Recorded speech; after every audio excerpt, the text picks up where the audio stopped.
বাংলার জমিনে আর আসতে দেওয়া হবে না ক্ষমতা।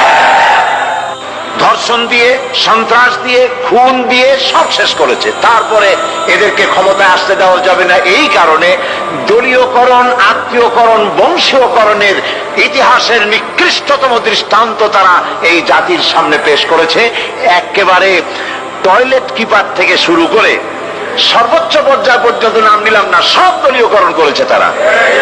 লুটে পুটে, ওই যে সেই কথা আছে, উলট পালট করে দেমা লুটে পুটে খায়, সমস্ত দেশকে লুটে পুটে খেয়ে শেষ করেছে। সেদিন আমি বিজয়নগরে সেই বিএনপি অফিসের সামনে, এই যে কয়েকদিন আগেই সেখানে আলোচনায় বলেছিলাম যে এক লোক আগে এসে আমাকে বলছে, হুজুর এরা তো 5 বছরে খাইয়া খুইয়া সব শেষ করে ফেললো, এরপর আপনারা এসে করবেন কি?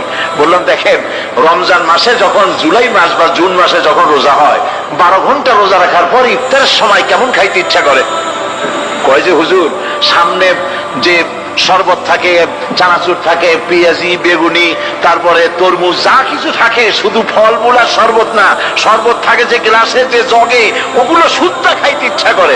বললাম, 12 ঘন্টা রোজা রেখে যদি গ্লাস ঘটি বাটি শুদ্ধ খাইতে ইচ্ছা করে, অত 21 বছর রোজা রাখছে, সমস্ত বাংলাদেশ চেটে পুটে খেয়ে সব শেষ করে দিয়েছে।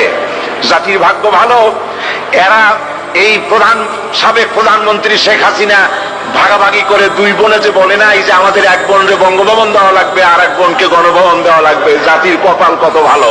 এরা যদি আবার ক্ষমতায় যেতে পারে, গোটা বাংলাদেশের মানচিত্র কুড়ে কুড়ে খেয়ে ফেলে দেবে। এরা হচ্ছে ইসলামের দুশমন, এটা কোরআনের দুশমন, এরা আল্লাহর দুশমন। শেখ মুজিবের চাইতেও নিকৃষ্ট হচ্ছে তার মেয়ে। এক কাফন চোরার গল্প সেদিন আমি বলছিলাম জনসভার ভিতরে। কাফন চোর, এই কাফন চোর মরে যাওয়ার সময় তার ছেলেদের বলল, আমাকে তো কেউ ভালো বলে না, এমন কাজ করবি যাতে আমার থেকে তোদেরকে ভালো বলে। কাফন চোর মরে গেল। এরপরে কাফন চোর আর ছেলেরা চুরি করতেছে, কেউ আর বাপেরে ভালো কয় না, ও ছেলেরা বাপও চুরি করতে, এরাও চুরি করে। ছেলেরা মিটিং করলো যে বাপেরে তো কেউ ভালো কয় না, তো কি করা যায়? শেষ পর্যন্ত তারা এক কাজ করলো নতুন করে, শুধু কাপড়ই তারা চুরি করে না, কাপড়টা চুরি করে লাশটার গলায় দড়ি বাঁধিয়ে গাছে ঝুলাইতে আরম্ভ করলো। লোকেরা বলা আরম্ভ করলো, এর থেকে তোর বাপ ভালো ছিল।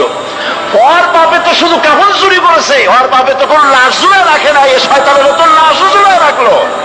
আজকে জাতীয় কথা বলতেছে, শেখ মুজিব তো তার মেয়ের মতো সাইকুল হাদিস গ্রেফতার করে নাই, মাদ্রাসা বন্ধ করে নাই, আলেমদেরকে অত্যাচার করে না। এই মুজিবের চাইতে নিকৃষ্ট বেহায়া তার মেয়ে। একজন মহিলা হয়ে তিনি মুসলমানের মেয়ে বলে দাবি করেন, আমরাও মনে করি একজন মুসলমানের মেয়ে, কিন্তু কোন মহিলা পরপুরুষের সাথে হাত মিলাতে পারে না, হারাম। তিনি যত পুরুষের সাথে দেখা উনি হাত মিলান, শুধু তাই নয়, পরপুরুষের দেওয়া হাতে চুমা উনি গ্রহণ করেন। আমি পল্টনে বলেছিলাম, পার্লামেন্টে আমি বলেছি তার সামনে, আপনি মুসলমান, যেই কপালটা দিয়া কাবা শরীফে সেজদা করছেন, যেই কপালটা দিয়া মদিনায় সেজদা করেছেন রাসূলুল্লাহর রওজায়, রাসূলুল্লাহর মসজিদে, সেই কপালটা নিয়ে কলকাতায় গেলেন, আর কাফের গুজরাল আপনার কপালে যখন হাত দিল তিলক করবার জন্য, কেন আপনি বলতে পারলেন না, বেয়াদব, আমি মুসলমানের মেয়ে, আমার গায়ে তুই হাত দিতে পারিস না? সুতরাং কাফেরের হাতের চন্দনের তিলক কপালে পরে পার্লামেন্টে বলেছি, কপালে পরে আপনার ইজ্জত কদ্দুর নষ্ট হয়েছে আমরা জানি না, কিন্তু মুসলমান দেশের প্রধানমন্ত্রী হিসাবে বাংলা 13 কোটি মুসলমানের ইজ্জতকে মাটির সাথে আপনি মিশাই দিয়েছেন।